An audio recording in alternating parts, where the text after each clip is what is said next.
No centro da bandeira do Brasil há um disco azul, com o Cruzeiro do Sul e o lema Ordem e Progresso. Essas palavras revelam as ambições de grande potência do Brasil.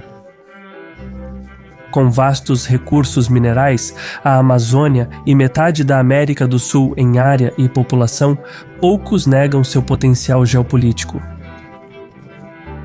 Mas o Brasil não é para iniciantes, algo que um simples olhar no mapa não revela. O terreno do país é acidentado, irregular e pouco propício ao desenvolvimento econômico. Apesar de tentativas de industrialização, o Brasil segue preso a um modelo econômico extrativista.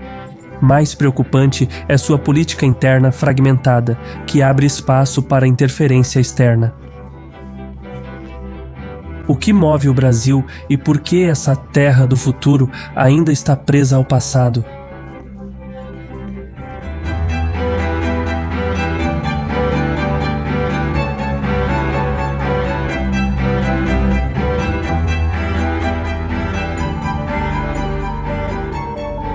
Recentemente, um vazamento de docs sigilosos do Pentágono cita países do mundo todo.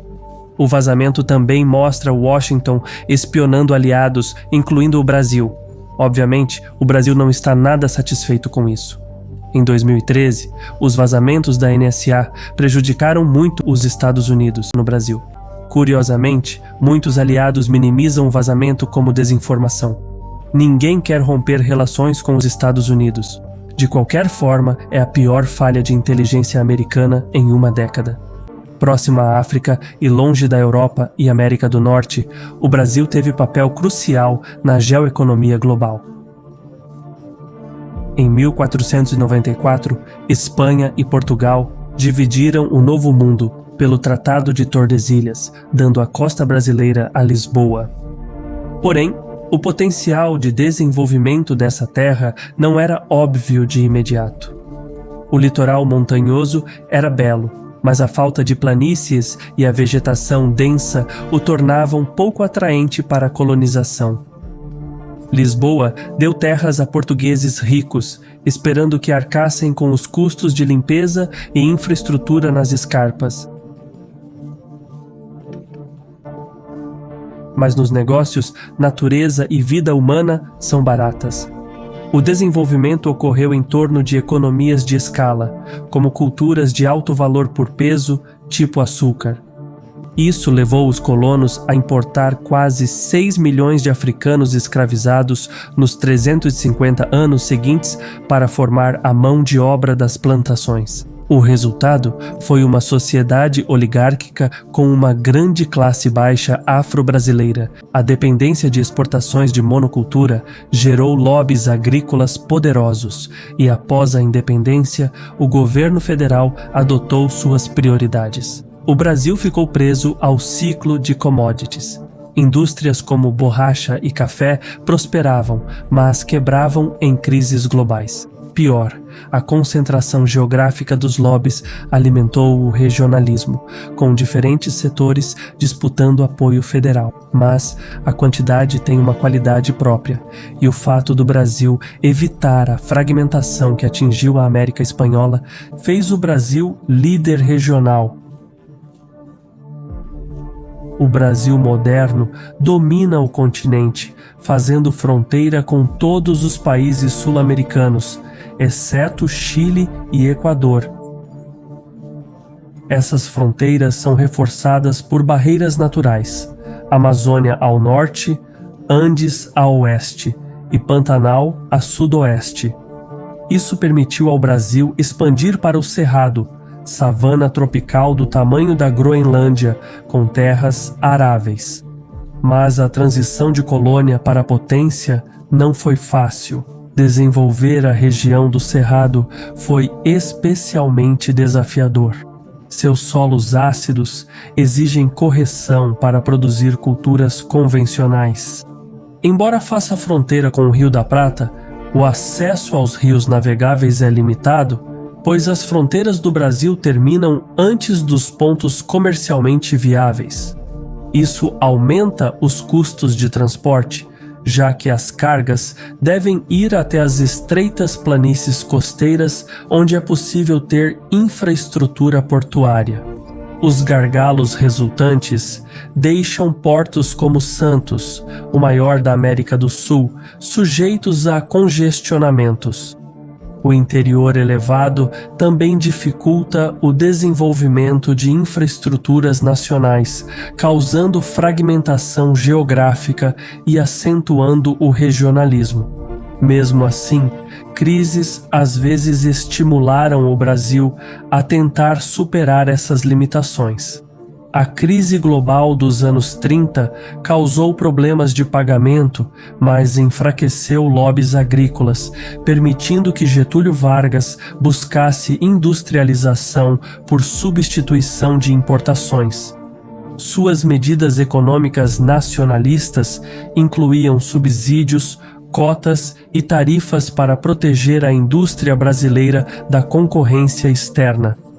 Essas políticas reduziram saídas de capital, mas os preços altos ao consumidor aumentaram a inflação. Tentativas de governos democráticos de impor austeridade foram impopulares. Nos anos 50, priorizou-se o desenvolvimento de infraestrutura, como a construção de Brasília, em vez da estabilidade econômica. O plano desenvolveu o interior, mas elevou a inflação e a dívida externa no curto prazo. Em 1964, a velha guarda política conspirou com militares e os Estados Unidos para derrubar Goulart, que propôs impostos, nacionalizações e reforma agrária. A ditadura militar impôs austeridade, cortou importações, expandiu exportações e permitiu capital estrangeiro. Enquanto a economia estagnava, nos anos 70, a industrialização estatal começou a dar frutos. O Cerrado foi aberto para exportações de grãos e o declínio argentino fez do Brasil líder regional. Porém, a industrialização causou migração em massa para as cidades, gerando desemprego. Após 1985, a resposta foi usar a Amazônia como válvula de escape econômica. Grandes áreas de floresta foram desmatadas e novos assentamentos incentivaram a migração. Nesse processo, uma área de floresta do tamanho da Califórnia foi devastada entre 1970 e 2007. Mas isso não foi tudo. A descoberta do campo de petróleo pré-sal 2P em 2006 intensificou a tensão entre ordem ecológica e progresso econômico. Como o maior achado de hidrocarbonetos no Ocidente em 30 anos, com 8 bilhões de barris recuperáveis, permitiu ao Brasil se tornar grande produtor de petróleo. Mas a descoberta também atraiu intrigas políticas indesejadas. Em 2009, Lula causou inquietação em Washington ao tornar a estatal Petrobras a operadora principal dos blocos offshore e se aliar à petrolífera chinesa Sinopec, marginalizando as multinacionais americanas. As relações com Dilma pioraram quando os vazamentos da NSA em 2013 revelaram que Washington espionava seu gabinete e a Petrobras. Em 2016, Dilma foi deposta sob pretexto de corrupção e desvio orçamentário. Temer, seu sucessor, logo anunciou venda de ativos públicos, incluindo concessões de aeroportos, estradas e petróleo, minando a soberania econômica do Brasil. Temer reabriu a Amazônia ao desmate e, com Bolsonaro, a devastação se acelerou ainda mais. Isso gerou reação global, travando um acordo comercial entre a União Europeia e o Mercosul. Lula, destacando seu perfil ambiental, ganhou apoio para voltar à presidência, sinalizando um possível retorno geopolítico do Brasil. Mas o mais crucial é a relação do Brasil com a Argentina. ambos anunciaram planos para criar uma moeda comum para transações entre os países. Isso reduziria o impacto da falta de dólares da Argentina no comércio, abrindo o Rio da Prata e sua geografia favorável ao comércio brasileiro. Se a moeda ganhar força, outros países da América Latina podem seguir o exemplo. Esse desafio ao dólar americano alinha-se à política externa independente de Lula, que prioriza alcance global. No primeiro mandato, Lula dialogou com o Irã, opôs-se à guerra do Iraque e formou o BRICS, com Rússia, Índia, China e África do Sul. Como sua neutralidade na Ucrânia, isso deu a Lula admiradores no sul global, mas poucos amigos em Washington. Em particular, as relações entre Brasília e Pequim se estreitaram. Desde 2009, a China é o maior parceiro comercial do Brasil, com este registrando superávit de uns 40 bilhões em 2021. A principal desvantagem é a assimetria qualitativa da relação. O Brasil exporta matérias-primas para a China e importa produtos acabados. Assim, continua preso ao ciclo de commodities. Para fugir desse ciclo, Brasília precisa criar indústrias de alto valor, mantendo seus ativos-chave. Isso a tornará o eixo central entre a América Latina e a China. Por ora, o maior trunfo do Brasil é a Amazônia, com metade das florestas tropicais do mundo. Sua função de absorver carbono é vital para mitigar as mudanças climáticas, mas preservar a Amazônia custará muito ao Brasil e sua economia exportadora. Para complicar, o Brasil só contribuiu com 1% das emissões históricas de carbono. Por isso, muitos acham injusto pedir que abra mão do crescimento econômico para salvar países ricos que se desenvolveram queimando combustíveis fósseis. Então, há argumentos válidos dos dois lados, mas como o manejo da Amazônia é um produto global, alguns propõem um meio termo, reparações climáticas ou financiar projetos ecológicos. O que for decidido precisa acontecer logo. O ecossistema amazônico está perto do ponto em que as árvores não conseguirão mais crescer. A partir daí, a floresta tropical se transformará em savana.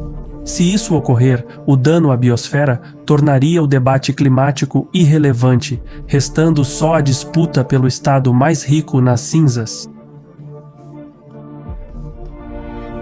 Em resumo, a geografia acidentada do Brasil freou seu desenvolvimento e reforçou sua economia extrativista. Os focos de influência frustraram o progresso nacional, promovendo o regionalismo e abrindo espaço para interferência externa. E, no entanto, o Brasil ainda é o país mais forte da América do Sul, com potencial diplomático para ser uma potência média respeitada globalmente no futuro. Mas essa crença tem sido repetida nos últimos 200 anos. O futuro virou presente e o país ainda não alcançou suas ambições. O Brasil é e sempre será o país do futuro. Obrigado pelo seu tempo e até a próxima.